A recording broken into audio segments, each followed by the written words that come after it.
Hola, ¿qué tal? Este es un video educativo haciendo nombración a la obra del Nombre de la Rosa del señor Humberto Eco. Bueno, voy a hablar un poco acerca de lo que me parece la obra. Lo considero un texto fácil de leer, es una lectura muy buena. Para los que no la han leído, yo la recomiendo. Tiene misterio, aparte de,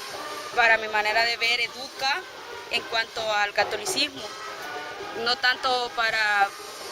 que sacar una hipótesis religiosa, sino más bien para conocer lo que era, por ejemplo, son horarios, menciona horarios acerca de cómo vivían estos monjes. La obra trata acerca de un monasterio en donde han sucedido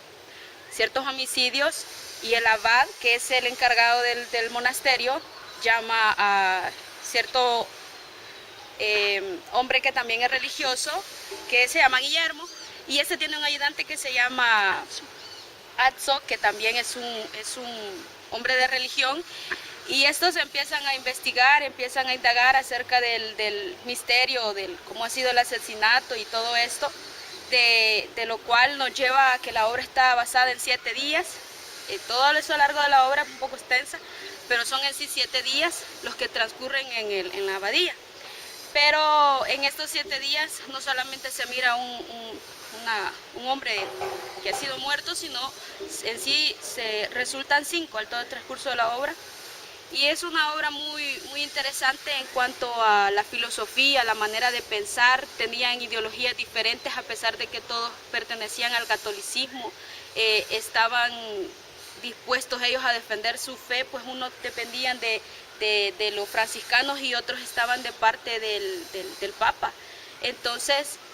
es muy interesante ver cómo ellos están relacionando la fe, pero de puntos de vista diferentes. Hace referencia en cuanto a si la risa es pecado o no, a que si Jesús reía o no. Hace referencia también hacia visiones, símbolos, usan diferentes tipos de dialecto, lo que nos hace reflexionar y pensar la manera en cómo el escritor, el señor Humberto Eco, porque él es el escritor de la obra, sentía esta inclinación por la vida de estas personas, por la vida de un monje en sí,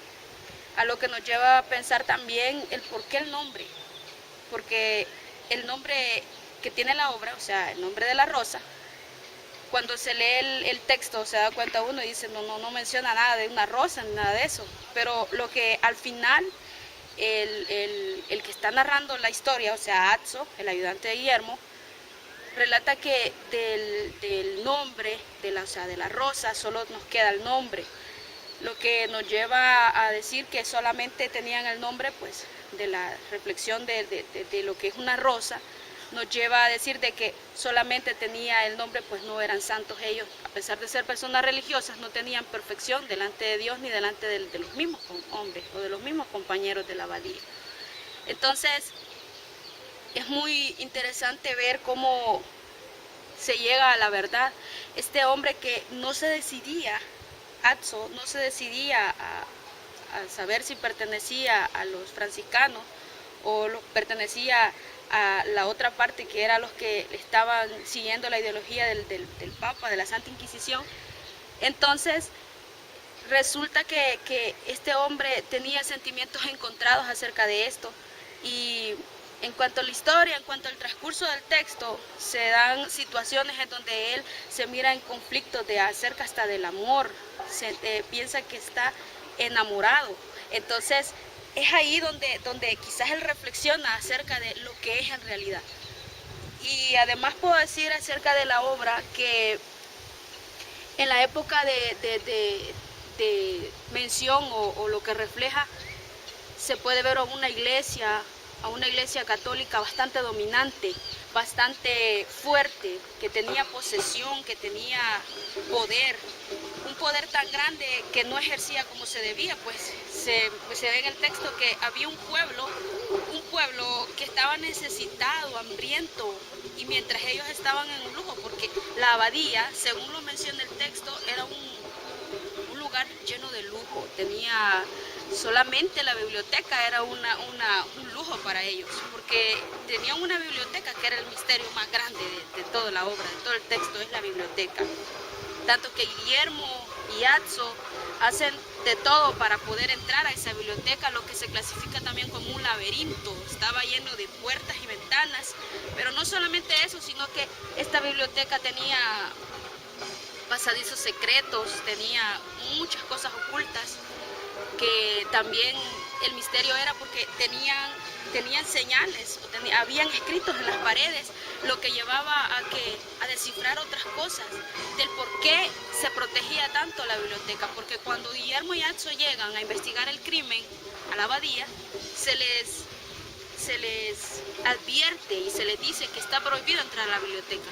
Pero entonces ahí es donde entra la curiosidad hacia Guillermo, porque este Guillermo era un hombre inteligente, listo, y él logra descubrir los secretos de la biblioteca, logra entrar a esos pasadizos secretos donde se ocultaba unos pergaminos, en donde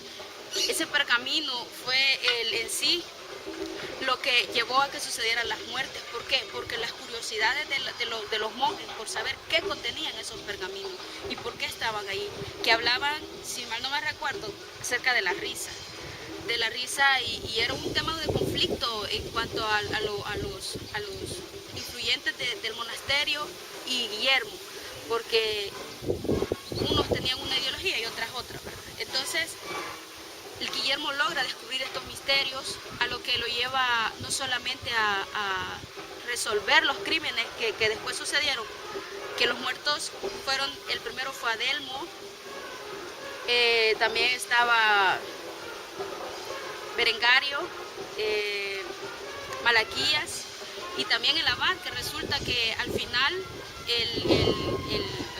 malo de todos, que era Jorge, un anciano que ya era ciego, que era celoso de la biblioteca porque la protegía de sobre todas las cosas, aunque no tanto a la biblioteca, sino en sí a esos pergaminos que contenían que revelaban algo que para él era perturbador, que no quería que supieran los monjes, que podría tal vez hasta jugar con su fe. Entonces esto hace que los monjes vayan sintiendo más curiosidad acerca de estos pergaminos, lo que los lleva hasta la muerte. Los pergaminos tenían en sí esas páginas donde estaban envenenadas. Cuando los monjes leían estos pergaminos y tenían que usar sus dedos, lógicamente, entonces si ellos ponían sus dedos en sus bocas terminaban envenenados, aunque a uno de ellos lo termina matando otro de los mismos monjes por el mismo celo hacia los pergaminos. Entonces podemos ver de que estos monjes vivían una vida santa, supuestamente santa, pues vivían para Dios,